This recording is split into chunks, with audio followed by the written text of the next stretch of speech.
तो मैं चला पड़ता हूँ अपने लाइफ के फर्स्ट 15 डेज के सफर में। पहली बार मैं सुबह इतनी जल्दी उठा था और जल्दी से बैकपैक की और निकल पड़ा स्टेशन की तरफ। स्टेशन पे पहुंचने के बाद ट्रेन मेरा ही इंतजार कर रही थी। मैं फटाक से ट्रेन में चढ़ गया। तो फाइनली मेरा सफर शुरू हो गया। फिर मैं आ गया मेरे सीट पे और मुझे बिठाकर ए भाई साहब बहुत ही मौज की नींद ले रहे थे। थोड़ी देर बाद मुझे बहुत ही अनकंफर्टेबल फील होने लगा। मैं खुद पर बहुत ही गर्व महसूस कर रहा था कि 18 इयर्स के एज में मैं इतनी स्पिरिचुअल प्लेसेस एक्सप्लोर करूंगा। हमारी इंडियन कल्चर की तो बात ही अलग है। माता जी ट्रेन में भी कुछ तो घूम रही थी और देखते ही देखते सुबह से शाम हो गई और मैंने खाई घर से लाई हुई रोटी। और नेक्स्ट डे मैं पहुंच गया सपनों के शहर।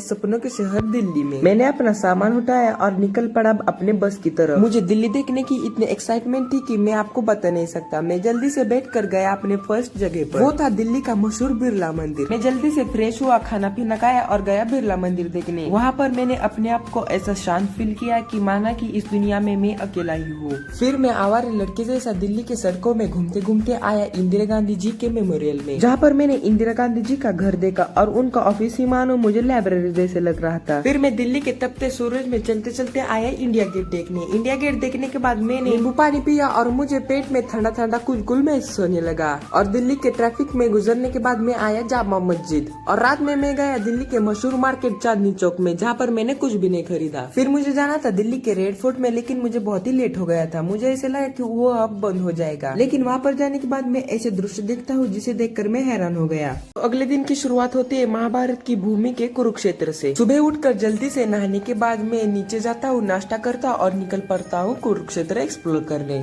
फिर मैं आ पहुँचा हमारे महाभारत के भूमि में। इस जगह पर बैठकर श्री कृष्णा जी ने गीता का उपदेश दिया था। जय। यही वो 5000 साल पुराना पेड़ है जहाँ पर श्री कृष्णा जी ने गीता का उपदेश दिया था। इसके ठीक नीचे श्री कृष्णा जी की विराट रूप धारण की हुई अष्टधातु की 13 करोड़ की मूर्ति है।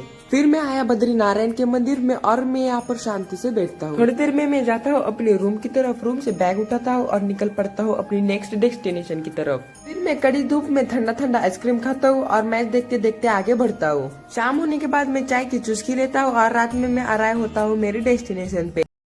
तो नेक्स्ट डे में आ गया अमृतसर पंजाब। तो मैं अपनी बैग उठाता हूँ और निकल पड़ता हूँ पवित्र जगह गोल्डन टेम्पल पर। गोल्डन टेम्पल के बाहर के नजारे देखते देखते सबसे पहले मैं आया माता जी के दर्शन करने। बाद में मैं निकलता हूँ गोल्डन टेम्पल की तरफ। यहाँ की पवित्रता देखकर मैं हैरान हो गया।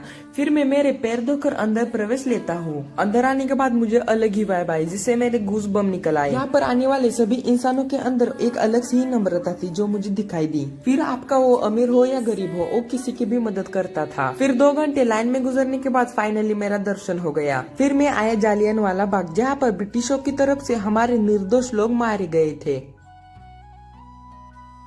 फिर मैं अपने यहाँ से बैग उठाता हूँ और निकल पड़ता हूँ वाघा बॉर्डर की तरफ। और यहाँ पर आने के बाद माहौल ही अलग था। हमारे तरफ से भारत माता की जय ऐसे जोर जोर से नारे लग रहे थे कि वहाँ की पाकिस्तान की जमीन हिल चुकी थी। फिर शो खत्म कर मैं होटल आ गया। तो अगले मॉर्निंग में निकला कटरा वैष्णो माँ के दर्शन के लिए। मैं जैसे ही कश्मीर बाउंड्री में आया वैसे मेरा फोन आउट ऑफ नेटवर्क हो गया। जैसे कटरा पहुंचा, होटल में चेक इन किया और निकल पड़ा पास निकालने के लिए। मैंने इस भीड़ में अपना पास निकाला और रात के 9:30 बजे में ट्रैक के लिए निकलने वाला था। लेकिन रात को बारिश का ऐसा मौसम हुआ था कि ऊपर जाने में बहुत ही डर लग रहा था। लेकिन माता जी अपने दर्शन के लिए मुझे ऊपर बुला रही थी। मेरे अंदर एक ऐसी एनर्जी आई और माता जी के नारे देकर मैं ऊपर चढ़ता गया। बाद में मुझे कटरा के ऐसे अविस्मरणीय नजारे दिखाई दिए। फिर थोड़ी सी थकान महसूस हुई, इसलिए मैं थोड़ा बैठ गया। यहाँ पर छोटे बच्चों से लेकर बड़ों तक चढ़ने में इतना जोश था कि मेरे भी अंदर एक अलग सा ही जोश आया और मैं भी चलता गया। पूरे 3 या 4 घंटों की चढ़ाई के बाद मैं ऊपर पहुँच गया और फाइनली माता जी के दर्शन हो गए। बोलो जय माता दी। तो फाइनली माता जी के दर्शन कंप्लीट होने के बाद मैंने सुबह के 4 बजे नीचे जाना स्टार्ट किया। मेरी हालत बहुत ही खराब हो चुकी थी। जितनी देर मुझे ऊपर जाने में लगी थी उससे डबल ही मुझे नीचे जाने में लगी। और थोड़ी देर में बैठ जाता हूँ। मुझे एक दुख था कि मैं काल भैरव जी के मंदिर में नहीं जा पाया, क्योंकि सभी लोग बोलते हैं कि आपने काल भैरव जी के मंदिर का दर्शन नहीं किया तो आपके माता जी के दर्शन कंप्लीट नहीं होते। लेकिन नेक्स्ट टाइम मैं काल भैरव जी के मंदिर में जरूर जाऊंगा। और मैं सुबह के 9:30 बजे होटल के रूम में पहुँच जाता हूँ, मतलब की 12 घंटों का सफर। तो ऐसे इंटरेस्टिंग मिनी व्लॉग के लिए वीडियो को लाइक और चैनल को सब्सक्राइब करना ना भूले। तो रात के थकान के बाद मुझे बहुत ही अच्छी नींद आई और सुबह जल्दी उठकर मैं कटरा के मौसम के मजे लेता हूँ। और फिर निकलता हूँ अपने नेक्स्ट लोकेशन के लिए। फिर मैं यहाँ पर देखता हूँ कि मेरे बस के पास छोटे बच्चे भी अपने माँ बाप के साथ अपनी पेट की प्यास बुझाने के लिए मेहनत करते हैं। फिर मैं जाते जाते चिची देवी के मंदिर में आता हूँ। इस मंदिर का इतिहास बहुत ही अच्छा है कि लोग कहते हैं कि चिची देवी अपने पिताजी को ढूंढने के लिए खेत में गई और ढूंढते ढूंढते नदी में गिर जाती है और अपनी चीची उंगली नदी के बाहर निकालती है और उसे बचाने कोई नहीं आता। और ये सब बात उनके पिताजी को पता चलने के बाद वो गाँव वालों को शाप देते हैं कि मेरी बेटी चिची देवी के नाम से पूजा की जाएगी और वो खुद उनकी चिता में जाकर प्राणों की आहुति देते हैं। तब से लेकर आज तक यहाँ पर चिची देवी की पूजा होती है। तो सुबह सुबह मैं प्रवेश लेता हूँ हरिद्वार में। थोड़ी देर में आश्रम में खाना पानी करने के बाद मैं निकलता हूँ ऋषिकेश के लिए। बोलो हर हर महादेव। और फाइनली मैं ऋषिकेश में पहुंच गया और मुझे पहाड़ों की दुनिया ने घेर लिया था। फिर मैं पैदल चलते चलते झूमते झूमते देखने गया राम झूला। यहाँ पर इतनी भीड़ थी कि चलने में बहुत ही दिक्कत हो रही थी। राम झूले पर चढ़ने के बाद एक अलग ही एक्सपीरियंस था। लेफ्ट या राइट सिर्फ मुझे पहाड़ी दिखाई दे रहे थे और हमारी गंगा माता। फिर ये गाइड वाले भैया इस जगह के बारे में महत्व बता रहे थे। फिर ये हैप्पी मैन हमें आगे का रास्ता बताते हैं। ए बाबा जी अपने बुक में भगवान जी का नाम लिख रहे थे, जो कि मुझे बहुत ही अच्छा लगा। फिर मैं इस प्राचीन मंदिर के दर्शन लेता और एक गाइड सर बताते हैं कि हर 12 वर्ष के कुंभ मेले के बाद इस पेड़ पर एक ही रुद्राक्ष आता है, जो बहुत ही अनोखी बात है। फिर मैं गंगा माता जी के दर्शन करता हूँ और आइसक्रीम खाते खाते निकल जाता हूँ अपने बस के लिए। सुबह जल्दी उठकर इस पवित्र जगह हरिद्वार का मैंने आशीर्वाद लिया और निकल पड़ा अपने नेक्स्ट लोकेशन अयोध्या के लिए। रास्ते में मुझे ऐसे घने घने जंगल दिखे जिसे देखकर मुझे मैन वर्सेस वाइल्ड की याद आ गई। भूख के कारण मेरा पेट उछल रहा था और थोड़ी देर के बाद हमारी बस इस जगह पर रुक जाती है और मैं गन्ने का जूस पीकर मेरे पेट को शांति देता हूँ। पूरा दिन हमारा ट्रैवलिंग में ही चला जाता है और शाम को हमारी बस चाय के लिए रुकती है और चाय की चुस्की लेता हूँ और निकल जाता हूँ अपने आगे के सफर के लिए। तो ऐसे ही इंटरेस्टिंग मिनी व्लॉग के लिए वीडियो को लाइक और चैनल को सब्सक्राइब करना ना भूले। सुबह के 4 बजे में पहुंच गए अपने राम जी के जन्मभूमि अयोध्या में और 8 बजे निकल गए अयोध्या देखने। सबसे पहले मैं अपने सरयू नदी पर गया और सरयू नदी का आशीर्वाद लिया और अपने श्री राम जी को महसूस किया।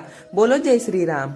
और फिर मैं ऑटो में बैठ गया और अयोध्या की गलियां देखते देखते मैं पहुंच गया वाल्मीकि जी के मंदिर में। इस मंदिर में इतनी शांति थी कि यहाँ से जाने का मेरा मन ही नहीं हो रहा था। और फिर मैं आ गया 4 धाम के मंदिर में। यहाँ पर भजन हो रहा था और मैंने साक्षात एक ही जगह पर 4 धामों के आशीर्वाद लिए। लेकिन मैं 4 धाम की यात्रा पे जरूर जाऊंगा। फिर मैंने सबके चहेते हनुमान जी का आशीर्वाद लिया और मैं आया अयोध्या की फेमस जगह राम मंदिर देखने। अंदर फोन अलाउड नहीं था, इसलिए मैंने आपको अंदर का नहीं दिखाया। इस मंदिर का काम अभी वर्किंग में, इसका काम 2024 तक कंप्लीट हो जाएगा। मैंने राम जी का आशीर्वाद लिया और निकल गया अपने रूम के लिए। और उसी दिन के शाम को मैं निकला तो नेक्स्ट डे में पहुंच गया वाराणसी काशी। फिर मैं यहाँ की गलियों से गुजरते गुजरते आया काशी के फेमस घाट देखने। और फिर हमें यहाँ पर मिलते हैं हमारे चहेते गाइड दादा।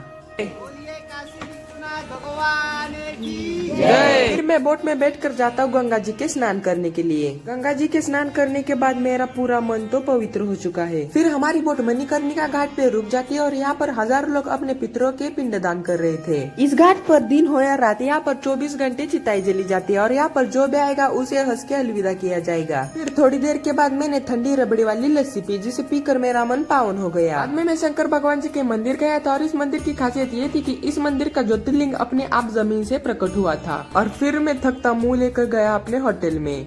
वाराणसी काशी घूमने के बाद मैं आया प्रयागराज का त्रिवेणी संगम देखने के लिए। यहाँ पर आने के बाद मुझे पता चलता है कि गुजरात में तूफान आने के कारण यहाँ पर नदी में जाना मना है। मैं बाहर से दर्शन लेता हूँ। फिर थोड़ी देर वहाँ पर बैठने के बाद यहाँ पर नजदीक ही एक किला था, वहाँ के मैं अद्भुत दृश्य कैप्चर कर लेता हूँ। फिर मैं आया श्री राम जानकी मंदिर पे। यहाँ पर मैंने आशीर्वाद लिया और मैं आया उनके चहेते हनुमान जी के आशीर्वाद लेने। फिर सभी दर्शन कम्प्लीट होने के बाद आगे का सफर बहुत ही लंबा था, जो की हमें आगरा में जाना था। फिर मैं पेट्रोल पंप पे पानी की बोतल भरता हूँ और फिर नेक्स्ट आगरा का नाइट का सफर शुरू कर लेता हूँ। नेक्स्ट सुबह मैं पहुंच गया आगरा में और जल्दी से तैयार हुआ और देखने गया आगरा का फेमस ताजमहल देखने के लिए। यहाँ पर लाइन में आधा घंटा वेट करने के बाद फाइनली मेरा अंदर प्रवेश हो जाता है। फिर मैंने देखा चमचमाता हुआ अति सुंदर दृश्य, जिसे देखकर मुझे बहुत ही सुकून मिल जाता है। फिर अंदर जाने के बाद मेरा पोपट हो जाता है। मुझे लगा कि अंदर जाने के लिए कोई टिकट नहीं होगा, लेकिन देखता हूँ कि अंदर जाने के लिए 200 रुपए लगते हैं, जो कि मेरे पास नहीं थे। मैंने बाहर से ही ताजमहल देखा और ताजमहल को टाटा बाय बाय किया। फिर मैं अंदर के शेयरिंग ऑटो में बैठकर आया अपने होटल में। फिर शाम को आगरा की हवा खाने के लिए बाहर गया, लेकिन गर्मी के कारण मेरा हाल बुरा हो गया और फिर सीधा रूम में आकर सो ही गया। तो इस 15 डेज ऑफ सफर का ये था मेरा आखिरी दिन, जहाँ पर मैं जाने वाला था फतेहपुर सीकरी और हमारे प्यारे गोकुल धाम। सुबह निकलने से पहले मैं एक दुकान से बिस्लरी की बोतल खरीद लेता हूँ। फिर रास्ते में मुझे बच्चा दिखता है, इसके पास से मैं अपने खाने के लिए कुछ केले लेता हूँ। फिर मैं आता हूँ फतेहपुर सीकरी। यहाँ पर एंट्री करने के बाद ही अकबर का मीटिंग हॉल है। यहाँ पर ऊपर अकबर बैठकर अपनी मीटिंग लेते थे। फिर मैं यहाँ की थोड़ी चीजें देखता हूँ और एक गार्ड हमें फतेहपुर सीकरी के बारे में थोड़ी इन्फॉर्मेशन देते हैं। फिर मैं यहाँ पर थोड़ा घूमता और फाइनली मैं आ जाता हूँ अपने प्यारे गोकुल धाम। इस पेड़ पर श्री कृष्णा जी अपनी बांसुरी बजाते थे। फिर गोकुल की गलियों से मैं आ जाता हूँ अपने यशोदा माँ के मंदिर में, जहाँ पर कैमरा अलाउड नहीं था, इसलिए मैंने आपको नहीं दिखाया। जैसे ही मैं मंदिर से बाहर आया बारिश गिरने लगी। मुझे ऐसे लगा कि साक्षात यशोदा जी ने मुझे आशीर्वाद दिया है। फिर मैं यमुना नदी का आशीर्वाद लेता हूँ और वापिस आ जाता हूँ आगरा के लिए। तो मेरी ये अनोखी स्पिरिचुअल 15 डेज ऑफ सफर की जर्नी खत्म होने वाली थी। सुबह के 7 बजे आगरा स्टेशन पे मैं जाता हूँ मेरी ट्रेन पकड़ने के लिए। थोड़ा वेट करने के बाद मेरी 8 बजे ट्रेन आ जाती है। तो ट्रेन में बैठने के बाद मैं मेरे 15 डेज ऑफ सफर के ख्यालों में घूम जाता हूँ। तो ये 15 डेज ऑफ सफर मेरे लिए बहुत ही अनोखा रहा। मेरे लाइफ में बहुत ही अप्स एंड डाउन आ रहे थे, लेकिन इस सफर के बाद मैंने पूरी बाहर की दुनिया देख ली। इस सफर पे मुझे बहुत ही अनोखे लोग मिले, थोड़े रूड भी मिले और थोड़े प्यारे भी मिले। मैं बहुत से शहरों में घूमा, अलग अलग प्रकार के रिलीजन देखे, उनमें अपने आप में ही अलग ही एक पहचान थी। तो इस प्यारे 15 डेज ऑफ सफर के जर्नी को ज्यादा से ज्यादा शेयर कीजिए और ऐसे ही इंटरेस्टिंग डेली मिनी व्लॉग के लिए चैनल को सब्सक्राइब करना ना भूले।